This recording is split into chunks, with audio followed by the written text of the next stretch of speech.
प्यारे बच्चों, अस्सलाम वालेकुम। मैं हूँ ऐश और आज एक बहुत ही मज़ेदार कहानी लेकर आया हूँ। उसका नाम है लोमड़ी और सारस।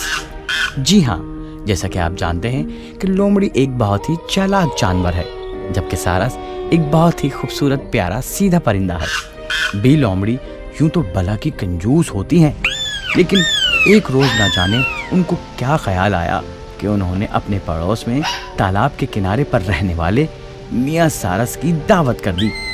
मियाँ सारस को तो इस बात पे हैरानी हुई कि हाय, ये कैसे हो सकता है? लोमड़ी भी तो बहुत कंजूस है, उन्होंने मेरी दावत की है।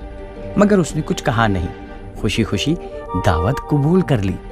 अगले रोज मुकर्ररा वक्त पर वो बी लोमड़ी के घर पहुंच गए।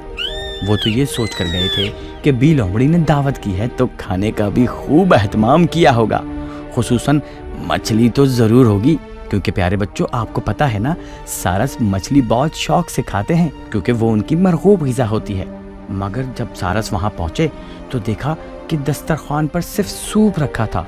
उन्हें वो सूप देखकर बहुत हैरत भी हुई और मायूसी भी हुई, और सबसे बढ़कर ये कि सूप भी कम गहरे प्यालों में था, जिन्हें प्याले से ज़्यादा प्लेट कहना मुनासिब होगा, उसमें सूप रखा गया था। अब आपको पता है बच्चों कि सारस की चोंच तो बहुत लंबी और बड़ी होती है, तो वो किसी ऐसे बर्तन में तो कुछ खा पी नहीं सकता जिसकी गहराई ना हो। इसलिए बेचारा सारस बैठा रहा और लोमड़ी को सूप पीते देखता रहा और कुड़ता रहा और सोचता रहा कि ये अच्छी दावत है कि मेज़बान सूप पीता रहे और मेहमान मुंह तकता रहे। खैर, बी लोमड़ी मजे मजे से गरम गरम सूप की चुस्कियां भर रही थी। अचानक चौंकी और हैरत से बोली, अरे मियाँ सारस, तुम सूप क्यों नहीं पी रहे? क्या पसंद नहीं आया? नहीं नहीं नहीं, सारस ने कहा, सूप तो बहुत मजेदार है, बस मुझे भूख नहीं लग रही। अच्छा, तो मैं तुम्हारे हिस्से का सूप भी पी सकती हूँ? लोमड़ी ने पूछा और सारस वाला प्याला उठाकर खुद ही सारा सूप पी गई।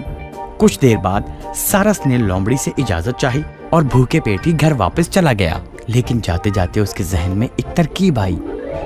उसने चलते चलते बी लोमड़ी से कहा, अच्छा बी लोमड़ी, दावत तो बहुत अच्छी रही आपकी, बहुत मजा आया।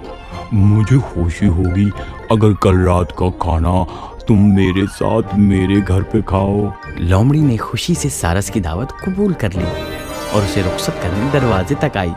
वो खुश थी क्योंकि उसकी चालाकी से उसका खाना पच गया था, सारस का सूप भी उसने पी लिया था और हाथ के हाथ सारस के घर की दावत भी मिल गई थी। अगले दिन लोमड़ी बड़ी बन संवर के तैयार होके सारस के घर पर पहुंची।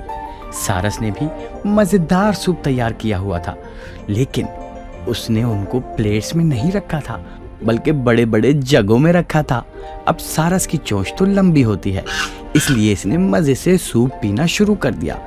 मगर उस जग का मुंह बहुत छोटा था और लोमड़ी के लिए उस जग में सूप पीना मुमकिन नहीं था।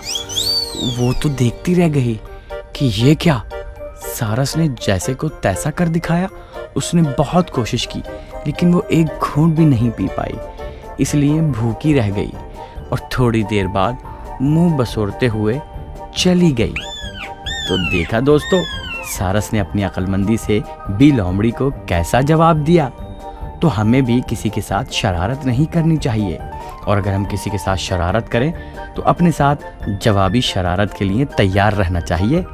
ठीक है दोस्तों, ऐश को दीजिए इजाज़त, अपना ख्याल रखिए, जल्द ही मिलते हैं नई कहानी के साथ।